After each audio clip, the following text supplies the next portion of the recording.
Hi, thanks guys for signing in today. I know your time is valuable and hopefully you'll find it useful. We are running 8 of these webinars this week, so rather than run one massive one where we can't really be interactive on questions, we spread it through the week to try and make it convenient for you guys, and then they're a little bit smaller, then somewhere between 40 and 140 people normally book onto them. So as you can see on the screen, my name's Ray Adams, and I'm a chartered financial planner, fellow of the PFS, and day to day, my normal job was always being as a financial advisor. 15 years ago, I set up my own IFA firm called Niche, still going in South Wales now. I'm still the chairman of that company, but I've passed most of the day-to-day running of that business to the next generation. Some of my long-standing staff are now the MD, Ops Director and Compliance Director. And just over 12 months ago, we did an employee ownership scheme. So everybody within Niche now owns the business. So I'm now just a minority shareholder. I still look after my own clients. I have about 20 clients where I still look after them.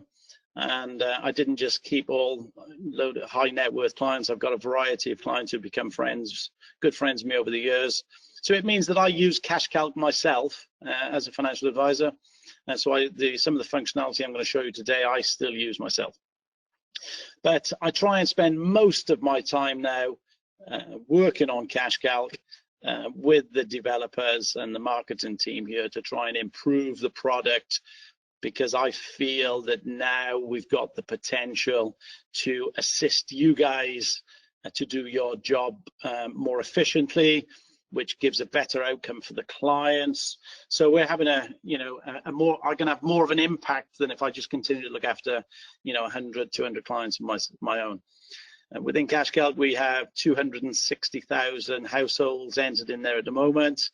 Some of them are joint households, some of them are individual. So collectively, that's 358,000 clients. These stats were last week. It goes up all the time. We've just broken 140 billion of funds entered into CashCalc from pensions and investments. That's not house values and property values. That's purely liquid pensions and investments. And the average per household is about 530,000. So just to give you a bit of boring stats there. I'm ably assisted by Sol today, and she's running the tech, and she will be answering your questions. So this is the agenda I'm going to be going through with you today. We're going to look at how to send a portal invitation. You could literally just send the invitation with the client's name and date of birth and nothing else. But if you know a little bit more about the client, maybe they were a referral to you and you chatted to them on the phone for 5 or 10 minutes and they said to you they had 2 pensions, they want to consolidate, and they give you some basic information, you can pre-populate the fact find with whatever you know. And once you've sent that out to the client and it's come back in, we'll just show you how you can review that fact find. You are the expert as the financial advisor or paraplanner, and it's very important that we look at it and say, is this correct? Because people do make mistakes. So if you look on there, then they've got a mortgage of £2,000 a month, and they're spending £500 a month on food and socializing, and their income is 30,000 a month. You might think that sounds a bit odd. The client might have made an error there. There might be 30,000 a year, not 30,000 a month. So it still needs you as the financial advisor or planner to look at it and review it. If necessary, make any changes. And then I'll show you how you can go and do reviews. So that could be quarterly or annual, or whatever reviews you do with your client, where you can get them to update the fact find. Now, having got that information in the fact find, which the client kindly gave you, what we want to do is utilize that and push that into other software providers. Advisors around the country, when I speak to them, tell me they hate double keying information. They hate typing something into a piece of software and then having to copy and paste it somewhere else or retype it somewhere else. So they say to me they hate double keying and triple keying. I'm completely with you on that. I agree entirely. But my goal is that you don't even single key. Never mind double key, you shouldn't single key. So if you get the client to complete the data for you. All you do is look at it, review it, tweak it, and then push it into the others. So far from double key, and you don't single key. So I'm going to go through how we do, how you can use the integrations, how you can sync with the back office, and maybe fetch updates. And those updates could be, you know, valuations from your back office, bringing it in, or from the fact find when the client has done an update to the fact find. Or it could be that you were working with the client or working behind the scenes, putting data into the calculator, and you can push that data back around. So you could be working with the client says to you, actually, I gave you that data, now I'm working with you, I got it wrong, this is the right data. You've typed it there and then into the calculator. What you don't want to do is have to retype it into the back office. When you go back, you can push the data however it's come. Okay, so if I draw your eye to the top left-hand corner of this screen, you can see a pink flash with in an arc shape. That's just a quick snapshot for you to tell you what I'm trying to demonstrate to you. And this is how to add a client. Normally, when I do these webinars, I do them live. So I just log straight into CashCalc. We go into a live broadband connection, and we just work live. Now, the problem is, because we're demonstrating integrations, once I've done the webinar once, then I've already integrated the data. It would be difficult for me to do a webinar again that afternoon, because I'd have to somehow delete all the data and keep deleting it to demonstrate to you a live push and pull of data. So what we did is Sal sat down and pushed and pulled data and took screen prints at various points. So it's much easier for me to run a series of these webinars. So, okay, looking at this dashboard, so you've logged in now, you're on your home dashboard. If I draw your eye to the left-hand side, just above the middle, there's two pink buttons just under the phrase, "Good afternoon, Sol." And that button on the left is add a new client. And the one next to it is view your 21 existing clients. Hopefully, you already know what those two buttons do without me saying anything. And I don't say that to patronize you, but that is an underlining of my view of what CashCalc should be everywhere. When I employed my first software developer, just coming up 7 years ago now, and he started building for me, he's still with me now, he's my lead developer. My first brief to him was, if I need to ask you one question, it's too complicated. And what I mean by that, if when I logged on, I looked and said, oh, that looks good, what does this button do? It's already too complicated. It should be completely obvious. I don't think you should need any training sessions. You shouldn't need to read any manuals. You should literally just be able to log on and utilize it. The idea of this webinar now is, maybe if you've been using us for a while, you might not be aware of new functionality because you've got into a way of using CashCalc. And we're just going to remind you now that new functionality has been added. So next time you log on, look at something different. So that's how you can, those two buttons are how you add a client and view your existing clients. But to make life much easier for you, if I draw your eye to the right-hand side now, just over halfway down, you've got one saying recent clients, and at the top is John Smith and Andrea Smith. Last updated 6 minutes ago. That's solid, been working on that 6 minutes before I took a screen print. And the idea of that is, whilst you could view your existing clients by pressing that pink button on the left, if you think about it, you'd have to press the view existing clients, you'd then have to go to a new screen, and you'd have to start typing in the client's surname, Smith, and then all your Smiths would come up, and then you'd have to select which one you're working on. So there's 3 keystrokes to get to John Smith. Fine, that's not the end of the world, but I'm trying to save you time. I'm a financial advisor myself. I know how we work. So if I've been working on John Smith half an hour ago, I'm going to be still working on him now. So if I give you a quick link, that's 1 keystroke. I've saved you 2 keystrokes. I've saved you time. Okay. So again, you'll see that sort of theme running through CashCalc, where I'm trying to default things and save you time. So let's assume we've clicked on add a new client. In this case, we've added a new client. And this is what happens. You come to this screen where you can, at the top, in the middle, there's add client from, either brand new client, but you can see there's a little arrow with a drop down in the dead center. So on the right hand side, we've done a second screen print of what it looks like if you selected that drop down, because at that drop down you could either select brand new clients or import from whatever your back office is. So if you use IO, it'll drop down and say IO. If you use Curo Time for Advice, it would drop that down. If you use a back office system that we're not currently integrating with, I'm very, very happy to integrate with them. I've told all the back offices I'm happy to integrate with them. Sometimes they just need a little bit of friendly encouragement. So if you send them an email and copy us into that email and say, hey guys, talk to each other please and integrate, then it makes my life easier encouraging people to integrate with us. So if these clients had already been into Xplan, you would have selected on the right hand side there import from Iris Xplan, and it would have then just pre-completed it all, having just done the search and said John Smith, bang, brought it in. And if in Xplan John Smith had a partner called Andrea Smith, we've set the API or the integration to say if there's a partner in the back office, suggest them to bring that in at the same time. So if you search for John Smith, it would appear, you could import John Smith, and it would also say, do you want to import Andrea at the same time? Again, we're just trying to save time for you.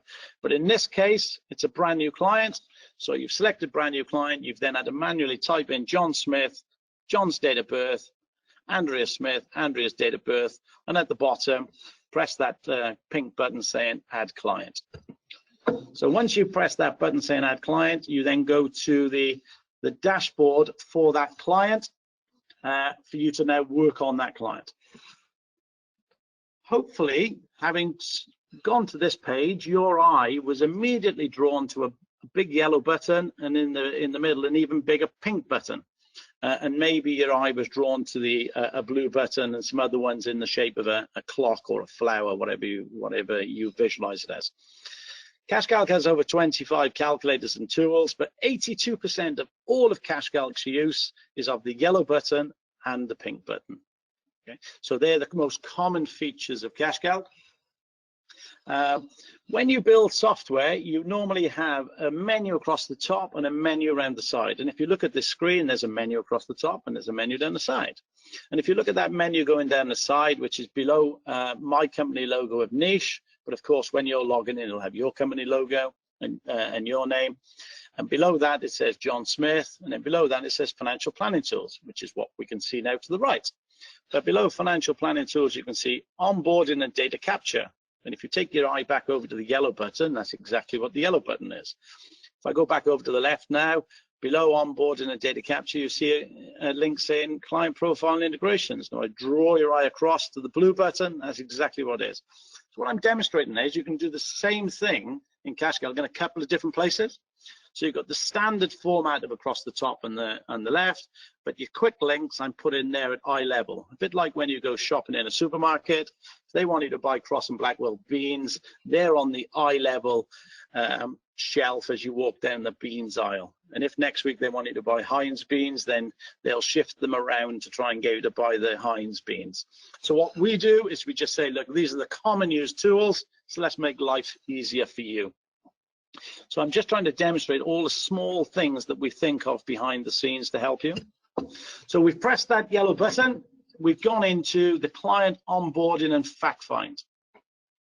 So this is a brand new client to us now.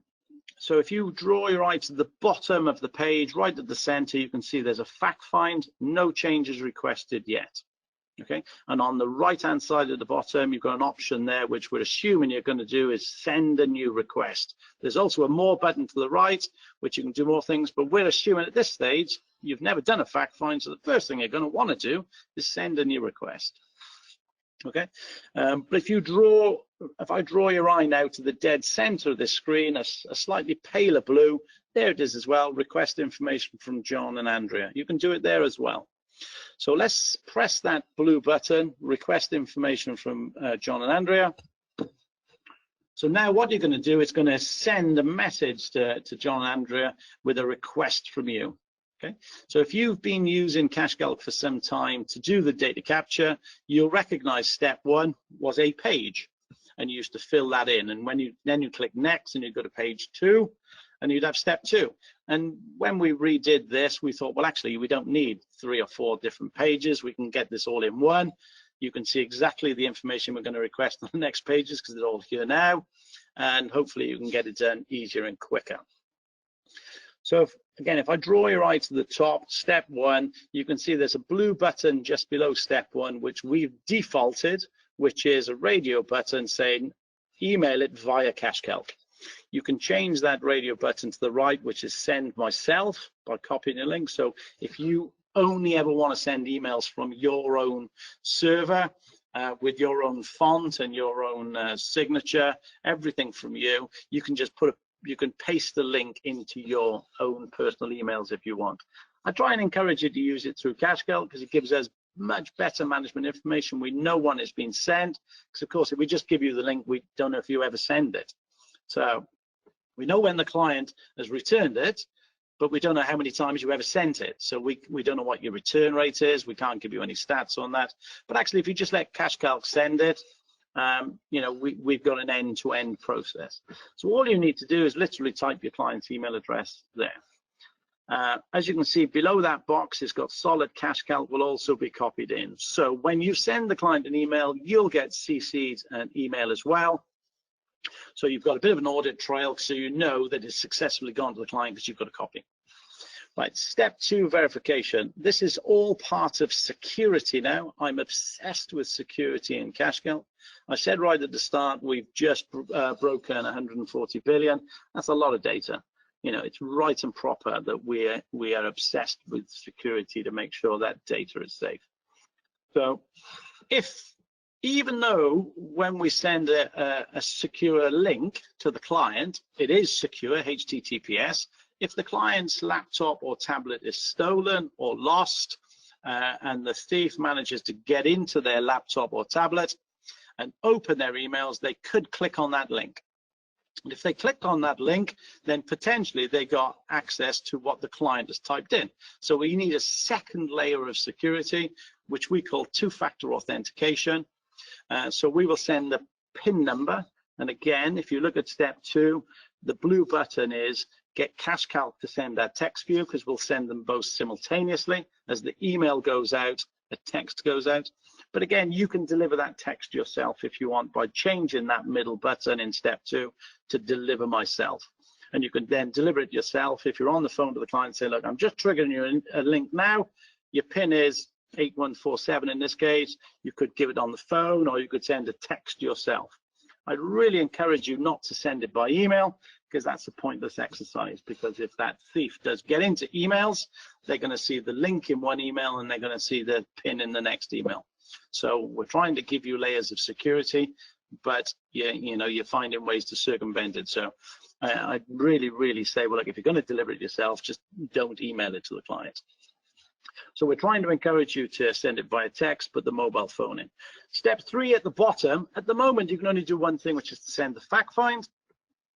But we are adding other functionality to send the client your client agreement, you know, fee agreement, any document sharing. We're also going to be putting links in there, so you can send a link to send a client to your portal and then embed a link, and that link could go across to your attitude to risk, or you could send a link across to DocuSign, or you could send a link across to your chosen document storage, such as Dropbox or something. And Sol doesn't know this yet, because I've just come out with my developers, but the links will be working on the portal by the end of next week. So it's all been finished, it's being tested, and we're just going through a process of uploading that code. So at the moment, if you invite your clients to the portal, they can only do the fact find, but by the tail end of next week, you'll be able to link them across to your chosen attitude to risk or DocuSign as well.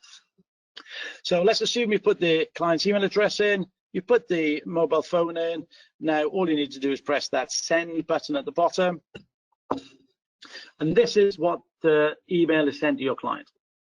And as you can see at the top, it's got a logo of CashCalc and dual branded then with your logo. So it's showing, you know, my IFA firm there as niche, but of course it'll show your logo and ABC Financial Services.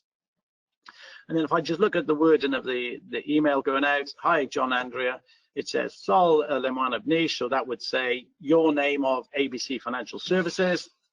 And it just says uses the secure online portal by CashCalc to communicate and securely share information with clients. You can see in that first sentence, we've used the word secure twice.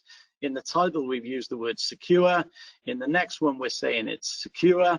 So in the third paragraph, we're saying what level of security we use and encryption. As you can clearly see, we're obsessed with security, and we're just reassuring your client all the time about safety and security. We put some data at the bottom of the email as well, so it's clearly then obvious to the client that this is not a phishing email, because there's certain things in there which they will recognize quite clearly, okay, which is your name and proper email addresses. Your client can press that pink button right in the middle, which is to create their secure portal. Or if your client's anything like me, I never press buttons in emails. I always actually just copy and paste browser addresses into my browser. So we've also put the address there below, which is, you know, Sol Leman, which is the standard created one for you as a user. That can be personalized. So when it's created for you, if you work in a one-man company, that's absolutely fine, because you'll look at it and recognize it. But if you work in a business, let's say there's 10 of you, and you say, well, actually this one coming in, I want it to say ABC Financial Services / you know, Bob Jones, we can tweak it for you. It only takes us 5 minutes. There's no cost to you of us doing that. It's just something you've got to request to us by just dropping us an email. But for now, I would suggest you just do it. Set yourself as a dummy client, trigger an email to you, and you can see the link you have to click on. And if you want that tweaked, you can do. So let's assume your client clicks that button saying secure, set up your secure portal. This is what your client sees, and this is where the thief now who's stolen the laptop is now stuck. Okay, because your client sees this page, which has got your logo at the top and ABC Financial Services, and then it says you're about to create your own portal, you know, with ABC Financial Services. And if you're sitting there thinking, oh, my clients won't set up portals, they will. They absolutely will, because that's now the way of the world. You know, I've been on lockdown, same as you guys. I bought some spare parts for my jet wash recently, you know, jet wash in my driveway like every other bloke has done, and some women as well, but I don't want to be sexist, but most of this is a blokey thing to go jet wash your driveway. I bought some spare parts. I found a new company to buy it from, and they said, do you want to set up an account so you can track your order and maybe reorder things? Yeah, of course I did. So only putting my email address in and putting a password in. Why not? I fly with EasyJet, so I got a portal access with EasyJet. I fly with Ryanair, I've got portal access with Ryanair. It's just the way of the world now, guys. Your clients will do it. Okay, so at this point, your client now enters the 4-digit PIN, which has gone through by text, or you've given it over the phone, whichever was your chosen method, and then the client can get in. And this is where now they just make up their own password. So we're not forcing a huge long password on the client, but we're saying, look, put your own password in. We want it to be secure, so we give some tips on what password they should have, and then client's in. Bang. They see your logo when they get in. And again, as soon as they clear that, they're now into the messages from you. So this is now, they've now set up their own portal with you. So this is like me buying my jet wash parts. I've just logged on to say, have my jet wash parts been dispatched yet? Okay, so this is where your client can now log in and say, right, what's my advisor, which is Sol, want me to do? If I draw your eye to the left-hand side above the middle, you can see that that'll be your logo there. And the message says, good afternoon, John. This is your own secure personal portal to communicate securely with. It'll be your name. And then there's a list of actions that you as the advisor have asked what you want John to do. In this case, there's a fact find, new changes requested. There's a button there for your client to do it, so it's fairly obvious what your client's going to do, and they're going to press the button and say make changes. The client looks at that, and there's just some helpful tips for your client there. You know, you can see the third green tick down is just use approximate values. You know, you haven't got to sit there and do everything to pound, shilling, and pence. This is, you know, the client can just round things off. This is approximations, is fine. But the top green tick is a really, really important one. The changes save automatically as you type. How many times have you and me and other people been filling an online form in, the telephone rings, we answer the phone, we're on the phone for 10 minutes, we put the phone down, go back, we've been timed out for security reasons, we log back in, and we've lost everything we were doing. And HMRC forms are brilliant at that. You lose all your data. Same for the client, you know, their phone could ring at home or the front door could go. By the time they come back, potentially everything's lost. So when we had CashCalc built, we set it to save every time the client types something. So if the client literally fills a box in saying my salary is 30,000 quid and then goes to the next one and say what their partner's salary is, it's already saved 30,000 and everything before it. So it literally, if their computer crashed, we lose nothing unless they were halfway typing a box. So it's completely saved up to date. So the client can leave, be timed out for security reasons, come back in, and they're exactly at the point they were when they answered the front door. If I draw your eye down to the center, just towards the bottom, there's a little blue button saying, a little blue tick, sorry, saying add a partner. So literally, if you've just invited John and you didn't even know John was married, at that point, John can just tick a box saying, yeah, I'm going to include my partner, and then it's a two-person fact find straight away. So let's assume your client presses that bottom button saying get started. Your client is now into the fact find. And if I draw your eye to the left-hand side of the fact find, you'll see all of the sections of the fact find. And as you can see, there's about a dozen sections there. And some of you may be sitting there now and thinking, yeah, I've tried this. Clients won't do the fact find. I've tried it before. Right. I go around the country speaking to advisors at various events, and some advisors do come to me and say, oh, I've tried, clients won't, I've tried it before, they won't do the fact find. Okay, so when I probe it and ask the advisor what they've done up to now, they normally do one of two things. They either post out a printed fact find for the client to fill in, or they email out an PDF, editable PDF, or an Excel spreadsheet in general. And when I probe it further, quite often the printed fact find or the editable PDF is a 58-page fact find. So I'll say to the advisor, why would you send out a 58-page fact find? You know, that's a lot for the client to fill in. And they say, oh no, they don't have to fill all of it in, and quite a bit of it's not relevant.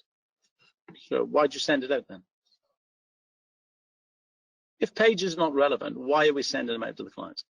Oh, well, the client can just strike through them. But does the client know which sections to strike through? We're forcing them to read things which are not relevant to them, and for them to decide to delete it. It's mad. We're not helping the situation by sending them 58-page fact finds. With CashCalc, we've done it the complete reverse. So we've pulled it all the way down to about a 12-page fact find because we've assumed the client has got no dependents. We've assumed the client's lived in their current address for 3 years. We've assumed the client is in good health. But actually, if they say, no, I'm not in good health, a 13th page appears and says, what's wrong with your health? And if they say, actually, I've not been in an address for 3 years, another box appears saying, can you put your previous address? So actually, then, I'm not saying it's ever going to get up to 58 pages, but actually it may end up at 16, 17 pages, but the client has clicked plus and added those pages. So we call that a dynamic fact find. So the client, I'm not going to go through every page of the fact finds, but as you can see on the left-hand side, as they're working through it, they got green ticks. And as you can see, it's gone from being grayed out at the bottom to being black at the top. So having filled a section in, they can actually go back to any section. They haven't got to go next, next, next, or back, back, back. They can just literally jump back to the sections. If I draw your eye to the dead center of the page now, where you can see the blue, add, and add combined total, the client can either just be prompted, so we've got prompts for mortgages, credit cards, etc., and just click an add, or they can say, look, in general, I'm going to combine all of that and say I spend £1,000 a month or £2,000 a month, whatever. So we're trying to make it nice and easy for the client. But if they click on add and they start typing a mortgage, it automatically then ticks that mortgage as well. So it dynamically responds to what they're doing. And actually, if they put in their mortgage and in there they say, yeah, the mortgage, I pay £2,000 a month, CashCalc remembers that. So later on, when they get to the liabilities section, we've already put the 2,000 in there ready, because they've told us at this page. So we're not going to ask them the same thing again 3 pages down. So if I now jump to assets, this is a great example of that.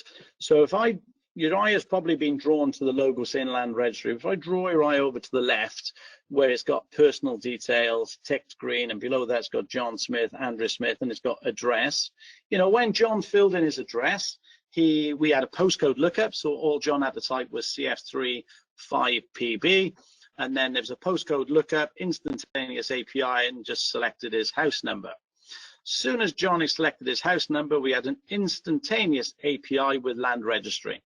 And land registry brought in and said, John paid £200,000 for that and bought it in January 2010. So we already pre-filled it in. Now, because that is more than 3 years ago, we're not asking for a previous address. But actually, if John had moved into that in January 2018, a 13th page would have appeared already saying, please can you give us a previous address, give us 3 years address history. Now, that was what they did at the address section. Now we're actually at the assets section. When the client said in the address section, what was their ownership status? Were they renting? No, they said, no, I own it and I've got a mortgage on it. When they've got to the assets section, we've already put it in as an asset. When we've already called the asset description home dash and their postcode, we've already put in the land registry, we've already put in a current valuation from various sources similar to Zoopla, and all the client's got to do is say, well, no, that's an estimated value, but actually I put an extension on it, and so I would say we're worth 250 in this area. So the client can tweak it. And once they've done that, as soon as they close it down, it gives them a quick snapshot of that asset. So every asset they enter, whether that be, you know, I bought these company shares for 100,000 and now worth 200,000, it will also give them the annualized return. The postcode lookup and land registry and valuations work for buy-to-lets, and it works for other commercial properties as well. So what we're trying to do is, as the client is kindly giving you information, we're giving them a bit of feedback as well. So let's assume now the client's worked all the way through the fact find, and they've got towards the end, and during the fact find they put down that they had children, and you know, they also had a mortgage. But actually, when they got to the health and protection section, they said, oh, we haven't got any life cover. And when they got to the will section, they said, oh no, we haven't done a will. So at the end section, which is the insights and objectives, we've just popped up with a little green light bulb. And if I just read it out, it says, you have a dependent, however, you do not have a will. Would you like to discuss creating a will with your advisor? And your client can just go, no, I'm not interested in that. Just dismiss it. It takes them a nanosecond to do it. But actually, the client could think, well, I've been meaning to do that for a while. I'll make that an objective. Same with the next section below. You have a dependent, however, you do not have life insurance. Would you like to discuss this? And again, the client can either dismiss it or create it. Now, this particular client, if you remember right at the start, I said the initial phone call is that they had a couple of pensions that they wanted to consolidate. Now, when the fact find comes through, what you could find is that you've got a fully completed fact find with those pensions in there, plus they are got an objective of writing a will, maybe to do a power of attorney, and maybe they want some life cover quotes as well. So what we're trying to do is help you identify more needs, help the client address more of their needs they might not have even been aware of. Okay, so your client now can press finish and review on the bottom right-hand corner, and that has now been submitted to you. It's not an attachment, so they've actually been invited into CashCalc in a secure little zone, and they've put it straight in as if you were sat typing the data. So it's now in your system. And as they pressed send. An email has just appeared, in this case in Sol's emails, but in your case in your email, saying John Smith has just completed his fact find. Please visit CashCalc. So you will have a notification. If I draw your eye over to the right hand side, just above halfway, you'll see a little bell there with a red dot with a number 2 in it. That's the notifications for the client. You will have an identical notifications on you. Again, we've tried to make it very familiar to you. It's like Facebook, Twitter, Instagram, etc. So it's a very common thing that you can see. You know, it's a notification you've got to go and look at. The client, if they want to, if you look at the bottom left-hand side, they can print a copy of this. Whilst I'm on this page, probably a good time for me to say that behind the scenes, we're working on open banking, and I'm at the very late stages of that. So I've just shown you how the client with their income and expenditure in will be adding the functionality within 6 months that the client at the point of incomes and expenditures, if I just quickly go back there, at the point of these incomes and expenditures here, a client will have an option to just bring all the data in from their online banking, and then we just securely send them across to Barclays or whatever it is. They then log into Barclays. We have no idea what they're doing. We don't know their passwords or anything. We don't see them. We send them over to Barclays, but then there's an API. Barclays just send the data across to us. So they just go across, do it, come back to us, and 12 months data snapshot comes across to us, ready categorized into, as you can see, loan payments, house expenses, etc. So that's going to be, in my opinion, a game changer. So that'll be with us within 6 months. So I'm at the late stages of agreeing how that's going to be done. So let's assume now that you've had your notification, and if I draw your eye to the right hand side, just over halfway, you can see Sal's got 18 notifications. She needs to pull her finger out. She's obviously not picking up her notifications and clearing them. I'd expect we only see 1 or 2 notifications on there, and that 1 or 2 notifications will be John Smith has done his fact find. So Sal logs on, looks at this. She comes in and she can see, if I draw your eye to the bottom now, fact find complete, ready for review. So on the right hand side, there are several actions, but you can see the one we're defaulting at this point is review. Okay, so let's assume Sol presses that button, review. This is what she now sees. So this is the fact find that John and Andrea have completed. So if I draw your eye to the right hand side column, you can see male married, going on down, female married, going on down, own, open brackets, mortgaged. And if I draw your eye to the middle now, you can see that column's empty. Why have we got a column empty? Quite simply, this is a brand new client. So we don't know anything about the client yet. So there isn't any data currently in the portal. This is a brand new client, which we can now send in. But if this was an existing client, at this page, it would show you the existing client portal value, and it would show you the updated fact find on the right. And you could then see any differences, and you could just import them, overwrite them, or add them on. So as you then scroll down, you can see that they've sent you ABC pension and an ISA, and you can see they've added their home and their expenses. And if I draw your eye to the very bottom right-hand side now, there's the options you can do. You can save and go to the onboarding section. You can save and go straight to the client profile, or you can save and say, brilliant, I've been waiting for this information. Let's get it straight into the cash flow. Let's assume you're just going to go to set up an integration. If I draw your eye to the top left-hand corner, we're going to do an integration now. So we're going to send this now to our back office. I'm just going to show you how to do this. Hopefully now your eye has been drawn to the dead center, which has got 342k net worth, and to the right, that little ring donut type graph. If I just look immediately below that, you've got a blue button saying sync with the back office. Hopefully you already know what that does. If you draw your eye to the right slightly, you've got another blue button saying fetch updates. Okay, hopefully you can work out what that does. Keep going to the right there, you've got a button saying update calculator, and over to the right then you can print a net worth statement at any point. So nice little colorful statement to say what we've got, a little snapshot of their net worth. But let's assume they've pressed that button on the left, which is sync with the back office.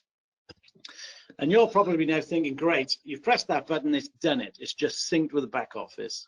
Yeah, well, that's utopia, and unfortunately, utopia doesn't work like that, because your back office might have different rules and parameters to what we've got, and we've just got to match them up. So the first thing is, before we link with the back office, is this client already in your back office, or is it a brand new client? This client's John Smith. You might already have a John Smith. You know, you can't expect your back office to know which is the right one. So you've got to say, this is a brand new one. Don't look for any client in Xplan. If it's linking to an existing, what will happen then? An instantaneous link will happen, and you just match the client up. But in this case, it's a new client, so we just select new client and click next. Okay, and as you can see now, if I draw your eye to the middle bottom, there's a little blue tick now saying this client is now linked to Xplan. So we know it wasn't an existing one. So now we want to send the data across. All we've done now is link the client. So we're now going to go through an integration wizard. And this is where I'd love it to be one button, guys. But if you follow through with me now, you'll understand why it's impossible to be one button. Okay, so we're going to go through a wizard where you've got to, if I draw your eye to the right-hand side towards the bottom, there's a pink button saying go into the next stage. If you think about this, in the olden days, you'd sit with the client for 2 hours and fill this in, and then you go back to the office, and then somebody would spend half an hour typing it all in. What you're going to have to do now, the client's done the 20 minutes of the fact find, you're going to have to spend 3, 4, 5, maybe even 6 minutes going through a wizard of clicking next, review, matching, next, review, matching. Yeah, it takes a few minutes, but it's much quicker than a full fact find that you have to write and then type up. Okay, and I'll show you why you've got to click next and review it. So this client has given you 2 pensions. The first one he's called 123 employer, and the second one he's called Abbey pension of 80,000 quid. Now the problem is that Abbey pension Abbey National, Abbey Life, Scabby Abbey, what is it? Okay, which Abbey is that? So the client can type Abbey. We don't control what the client needs to type, but in your back office, it's not sure which Abbey it is. So before you click the button saying go to the next stage, you've got to click on the Abbey, and you've got to go and look at it, because you can see there's a gray there saying this is not integrated yet.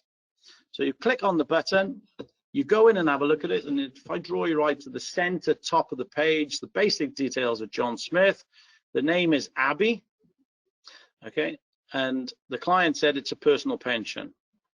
But we've already linked now with your back office system, in this case Xplan, and Xplan have said, we haven't got an Abbey, but we got an Abbey Life. Is that the one? And as you can see to the right of Abbey Life towards the bottom, there's a blue button saying no, it's not. Abbey's a fairly simple one, but if it was Aviva, it could be Aviva Wrap, Aviva International, Aviva Life, Aviva Pensions. There could be several different Avivas, and you've got to go in and select which one it is. Because again, you're the expert, and you'll know if it's a certain type of product, where it is at Aviva. And a lot of Avivas could have been ex-Friends Provident or ex, I don't even know what they've taken over recent years, AXA Sun Life. Anyway, you get the point. So the system has suggested it's probably Abbey Life. You've just got to approve that. If it is Abbey Life, they haven't got a personal pension, but they've got a defined contribution, open brackets, money purchase. Is that the one? You say, yes, it is. And what you can see now is that you've linked the Abbey pension, and it's changed to Abbey Life defined contribution money purchase. Now you need to do the same with the next one. Then once you've done that, you click the pink button saying go to the next stage. So guys, it will take you a few minutes to do it, but if you don't do it, you've got rubbish data. Okay, you're just going to push data into your back office, and it's just in the end you're going to have to cleanse your data in 3 or 4 years time. If you just spend a few minutes now thinking, well, I've saved a couple of hours anyway, let's spend 3, 4, 5 minutes now, you can have much quality data. So what you can see now, it's all linked, and now what we're going to say is, are we going to fetch updates, or are we going to go to a calculator. If I draw you right to the top left-hand corner, client profile and cash flow, we're now going to say, well, I've done this. I've linked it to my back office. I now want to go and build a cash flow for this client. So let's build a cash flow. So as soon as you say I'm going to go to a calculator, we've got 25 plus calculators, but we've defaulted cash flow modeler. If I draw your eye to the center at the top, cash flow modeler, and you can see in that drop down is the 25 plus calculators. It's a bit like when I mentioned earlier flying with EasyJet. When I put my address into EasyJet, I've then got to select which country I live in, and I have to scroll all the way to the bottom to select the United Kingdom. What in my opinion they should do is have United Kingdom at the top, space, and then Albania, Algeria, Bulgaria, whatever. Because if I'm on easyjet.co.uk, well, make the assumption I'm in the UK. And if I want to change that, I can, but it saves me scrolling all the way to the bottom. So what we've done is we've made the assumption you're probably going to go to the cash flow modeler now. So we've selected that.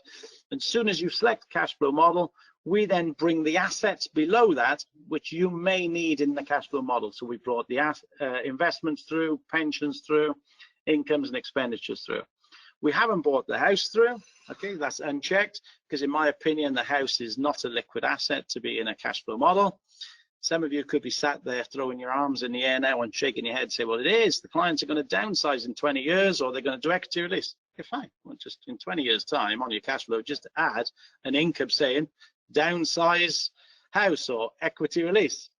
You know, but the house is not a liquid asset for a cash flow to dip into if they need income to live now. That needs to be a separate piece of advice and transaction as a drawdown or a downsize. And if, of course, you've chosen a calculator of a mortgage and you want to go to a mortgage calculator, we won't show the investments, we won't show the pensions, all we'll literally show is the liabilities. So again, even this section is dynamic. Depending on which calculator you're going into, we will pop up and say, is this the data you want to import? So assuming you're going to put those information, if I draw you right to the bottom right-hand corner, you just press the pink export button, bang, you're now into the cash flow. Client's running out of money. If I quickly go back, the data we've put in, look, is the ISA, ABI. If I draw you right to the right, what was the growth rate? 0, 0, 0, because the client's just told us what investments they've got. You guys are the experts. You've exported it in.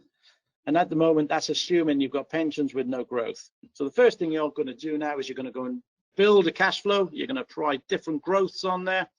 I'm not going to build a full cash flow now, but I'm just going to show you a very simple example where we've made a couple of changes. So we've changed the growth rates. We've changed one of the expenditures, which we tweaked, having spoke to the client, they made an error. And what you can see now is the client's still running out of money, but they don't run out of money as early. But what we've done in the calculator, we've made some changes. Okay, so having made those changes, I'm going to say, well, let's fetch those changes back. So we've pressed this button here in the middle saying fetch updates. There it is now, fetch updates, and you can fetch updates from you can see at the top your back office. So that could be a valuation. Right at the bottom from the data capture, that could be the client doing their annual review, and they've done the fact find ahead of the review. Or in this case, the middle one, which is fetch updates from the calculator, because we've just made some changes. We've typed them there. We don't want to type them again. Just pop them in, please. So you just go fetch the updates, press that button. What we can say is, look, this is what on the right-hand side is what the data you're currently storing, which is growth rates of 0, 0, 0. On the left-hand side, you've made some changes. Is these the ones you want to bring in? Because we know the changes. Yes, it is. Confirm the updates. We've then gone on down and said, look, we can see you've got some incomes. They're the same, but at the bottom, there's a change, which is the discretionary expenditures changed from 1,300 a month to 300. Is that the change? Yes, it is. And now you go back to your client profile, and we've changed it now, 1,500 quid a month expenditure, which is essential. And on the right-hand side, you've got £300, which is discretionary. Following the FCA's document, which came out Friday, which they think you should have 3 levels of expenditure: essential, lifestyle, and discretionary. What you may be seeing very shortly was we'll be making a few tweaks just to take account of that fairly rapidly. So my view is let's be as in line with the thinking of the FCA as we can. So we've already built this. Bear in mind, we built this months and months ago. We can do the 3 now: essential, discretionary, and then you can just add ad hocs. So we've always called them in CashCalc essential, discretionary, and goals based, but we'll rename them to essential, lifestyle, and discretionary. So let's assume now, let's take you forward. We're a year down the line now. You want an annual review, so you just go back into the client profile and say, let's just request the client update the fact find. So the fact find is fully completed for what they did last year, plus any updates you've done. So if you had a meeting with the client and changed the discretionary expenditure, you can send it and say, well, look, this is where your fact find was last year. Can you update it? So if I draw your eye to the bottom right hand corner, you can see I've clicked the drop down from the more section. So at this point you can print it. So you can print it as a PDF in your compliance file, or you can create and fill a new one in. Or to the left of that more button, we're going to assume at this point you're just going to send a new request. And if you send a new request, what you can see there now, it's the email is already there from last year, so you can edit that if you want, or edit the email. And it's going to say, it's going to copy in solid CashCalc, so copy you in, and then you can go and tweak it. So you could just send that to the client. This is what your client sees. Look, good afternoon, John. This is your fact find.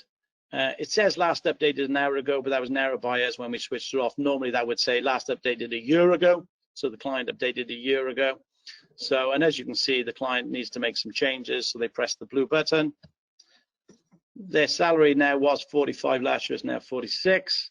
Andrea is now part-time. They've made those changes. It's come back to you on a notification, and you just import them. Job done, guys. Easy peasy. So hopefully that was a bit of a whistle top of you, just step by step what you'll see and what your client will see. So you can see if you did this, this is what your client sees. These are the things we're adding. So we're adding document sharing. That will be with us probably in the next 8 weeks to 8 to 10 weeks. But ahead of that, going live next week is links. So you'll be able to put a unique link into the portal, and that unique link will take them across to your chosen ATR. If you at the moment are sending your terms of business electronically, so you could put a link to your DocuSign. So literally by the end of next week, you could, just by using the link section, send them a fact find. You can link them straight across to DocuSign to do your fee agreement and terms of business. You could also link them across to maybe your document storage, such as Dropbox or something. So we thought by doing the links section first, it kills a few birds with one stone. Even though we're adding document sharing and we're adding other things in the future, you'll technically be able to do it next week off the links section. We're also ideally looking at platform integration. That's a longer term build. We're working on portfolio build towards the end of the year. And what that is going to be is if you've done custom rates with platforms, you've got your own funds, you'll be able to put them in once in CashCalc and then push them up to each one of your tools you're using. And finally, give us the ideas, guys. I will take them on board. I will speak to my team, and if we can build them, we will add them. Okay. The only rider I've got is we've got to be able to keep simplicity. To me, there's no point in building a hugely complex program which nobody uses. Okay, we've got to keep it simple. So sometimes we've got to sacrifice a bit of functionality if it's going to be too complicated to build it and use it. Thanks very much for signing and listening. Hope you found it useful. If you've got any suggestions, give us suggestions. Good luck with business, and please stay safe.